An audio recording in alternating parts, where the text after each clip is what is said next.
Kawan yang tak minat menyanyi, jangan duk kutuk. Ustaz tu banyak menyanyi ya. Isi tak ada. Alah, dia tu riak lah tu, nak menunjuk-nunjuk lah tu. Kau buat benda baik sembunyi-sembunyi sudahlah, kau tak payah tunjuk ke orang. Bila datang satu orang lain menegur, orang yang menegur tu pula dituduh, kau dengki, kau tak boleh buat macam dia, kau dengki kat dia. Adakah orang yang menegur itu tujuan dia dengki? Assalamualaikum warahmatullahi wabarakatuh. Orang munafik ni, dia benci pada persaudaraan, kasih sayang, hormat menghormati. Dia tak minat. Suasana tu dia tak minat. Sebab itu orang beriman, jiwa dia kasih sayang. Orang beriman ini, jiwa dia kasih sayang. Dalam Quran surah Al-Hujurat ayat 10 kata Allah, innamal mu'minuna ikhwatun.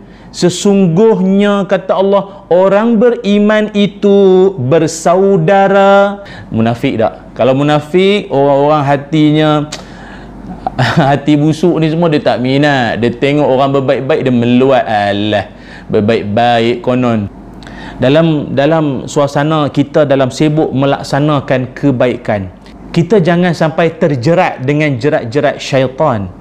Kita jangan sampai terperangkap dengan perangkap jerat syaitan yang duk sibuk nak bagi bantuan sumbangan ke orang, yang sibuk hari-hari nak baca Quran, yang sibuk hari-hari nak nasihat ke orang, yang hari-hari suka sangat dengar tazkirah live ke, dengar kat mana-mana channel saluran sekalipun, yang sibuk menadah ilmu siang dan malam. Ini sasaran syaitan. Ini sasaran syaitan sebenar-benarnya. Dia nak target hak ni. Orang hak di jalan kebaikan. Sebab itu ada setengah ulama sebut dua golongan sangat syaitan suka nak sasarkan dia sebagai mangsa. Siapa? Ahli ibadah yang jahil dan ulama yang lalai. Bila meriahnya media sosial, Facebook, YouTube ke, WhatsApp ke, Instagram ke, Twitter ke apa ni, kita menjadi golongan yang suka nak komen orang kan, nak komen orang, nak bagi pandangan, kritik ke, cadangan ke apa, tak kisahlah. Sampai akhirnya kadang-kadang kita memberikan satu pandangan yang akhirnya boleh menyebabkan suasana tu jadi keruh, suasana tu jadi tak syok, suasana tu jadi tegang.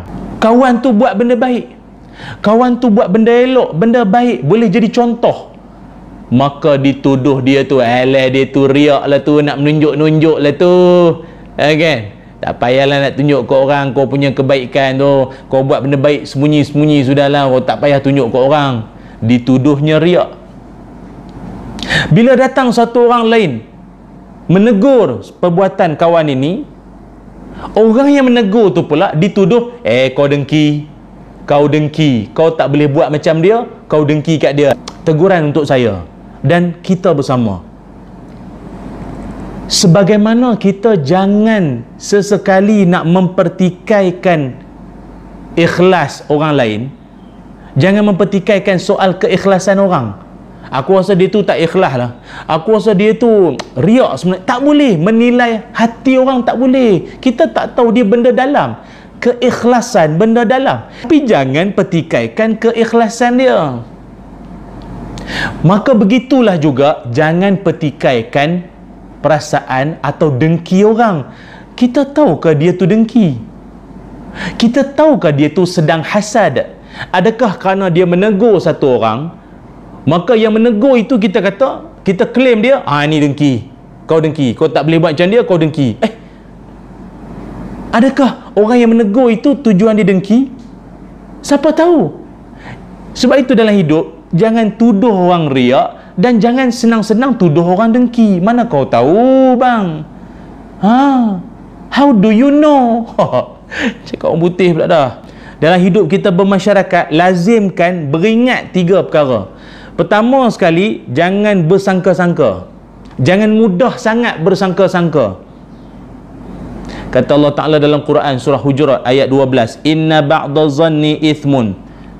Sesungguhnya sebahagian dari sangkaan itu dosa. Sebahagian dari sangkaan itu dosa. Kita duk bersangka-sangka dia tu riak, dia tu nak menunjuk, dia tu dengki, dia tu tak puas hati. Tak baik cakap macam tu. Yang kedua, jangan menuduh-nuduh benda tak pasti. Benda kita berkawan ke dengan dia? Kita rapat ke dengan dia? Jangan tuduh. Dan yang ketiga, jangan taksub. Jangan bersifat taksub, fanatik. Walaupun kawan kita tu dia ada buat benda tak betul, tapi dia baik, dia sebelum ni seorang yang bagus, salah tetap salah. Jangan menyampaikan dengan geram, jangan menyampaikan dengan nafsu, jangan menghambur kata-kata yang buruk. Jangan mencela orang, menghina orang, menyindir-nyindir orang. Tak boleh. Jangan macam tu, menyakitkan hati orang. Dan dia pula bila ditegur, dia di pihak yang ditegur, jangan hentam balik. Jangan nak merajuk. Jangan. Kita sebagai pendakwah, saya sendiri, saya ni penceramah cak ayam ya, berbanding kekanda-kekanda saya, ustaz-ustaz, tuan-tuan guru yang hebat-hebat banyak di luar sana. Tapi saya nak bagi tahu, saya sendiri pun ditegur. Saya sendiri ditegur. Ditegur macam mana ustaz? Ditegur berdepan pun ada, ditegur dalam Facebook ada, ditegur dalam Instagram pun ada. Kadang-kadang dia tegur tu, saya sikit pun tak ada rasa macam dia ni dengki ke apa. Tak ada. Kita anggap bahawa dia tegur itu terima kasih atas dasar kasih sayang dia ni. Dia nak menyelamatkan aku daripada tersilap, tersalah dalam menyampaikan ilmu. Terima kasih. Kalau saya tak pernah salah, saya tak tahu di mana silap saya. Bila orang tegur, kita kena rasa meraihkan teguran orang. Jangan duk merajuk, mulai saat ni saya tak mau ceramah. Mulai saat ni saya dah berhenti nak berdakwah. Jangan. Kalau ada sifat macam tu, syaitan bertepuk tangan. Bagus. Kalau semua orang dalam dunia merajuk macam kau, bagus. Tak ada siapa lagi nak buat amar makruf nahi mungkar. Eloklah.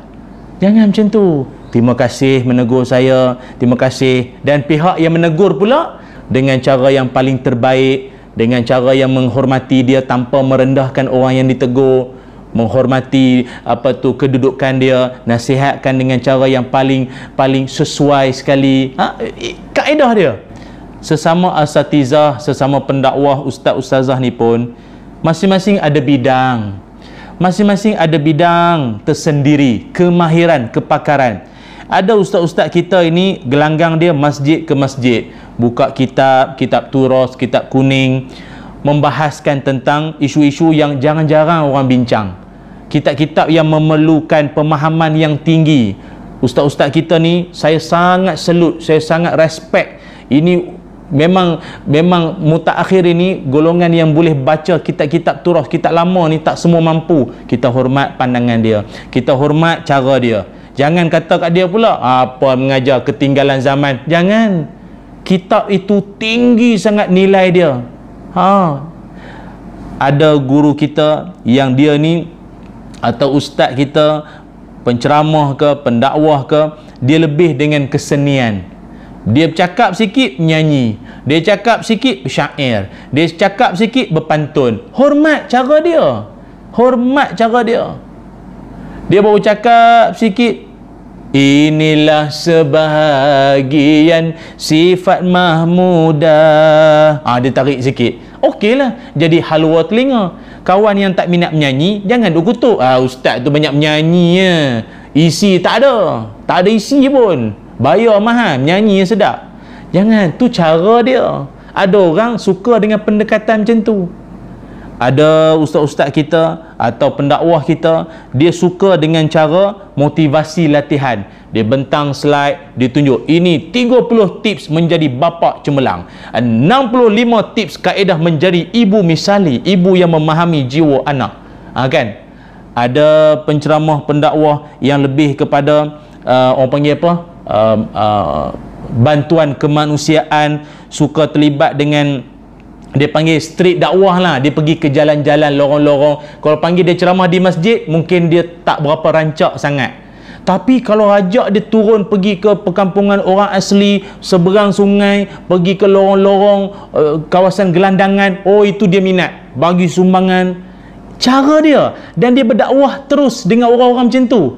Hormat cara dia. Hormat cara dia. Jangan marah pula. Apa ini pergi kawasan-kawasan macam tu, ni masjid ni apa. Tak. Tak boleh macam tu. Dengar baik-baik. All profession in one commitment. Semua tugas-tugas kerja yang saya sebut tadi tu, menyampai dengan cara itu, berdakwah dengan cara ini, menegur, menasihat dengan cara ini, dia ada cara tersendiri. Matlamat satu, bawa manusia ke arah Allah. Para pendakwah, kawan-kawan yang saya muliakan, ingat, dalam kita menyampaikan ilmu, menyampaikan agama, jangan sesekali menyeru manusia ke arah kita, tapi seru manusia ke arah Allah.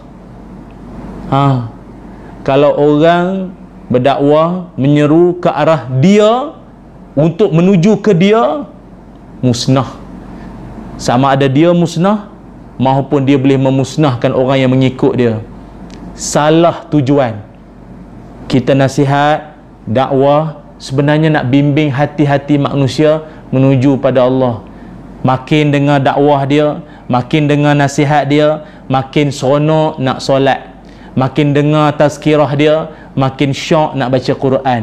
Makin dengar nasihat, teguran, pandangan dia, buku-buku yang dia tulis, makin kita baca, makin rasa seronok nak berbakti pada mak bapak. Itulah dakwah yang nak dalam Islam kita.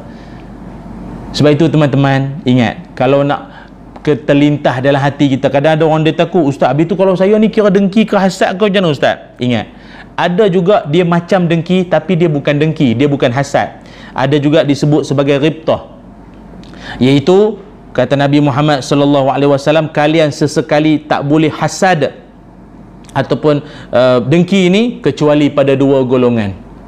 Siapa? Pertamanya, rajulun atahullahu malan fasullita ala halakatihi fil haqqi. Iaitu golongan pertama, kalian jangan duk dengki, jangan duk hasad kecuali pada golongan pertama. Yang ni boleh. Kalian kalau nak rasa macam dia bukan dengki yang haram tu, ini yang dibolehkan. Siapa? Pertama, kalau nak rasa dengki sekalipun, dengki yang dibolehkan, pertama, kepada satu orang yang Allah kurniakan dia harta, lepas tu dengan harta tu pula, ya Allah, dia buat perkara kebaikan, dia bersedekah, dia menginfakkan hartanya, dia wakaf, dia buat kebaikan.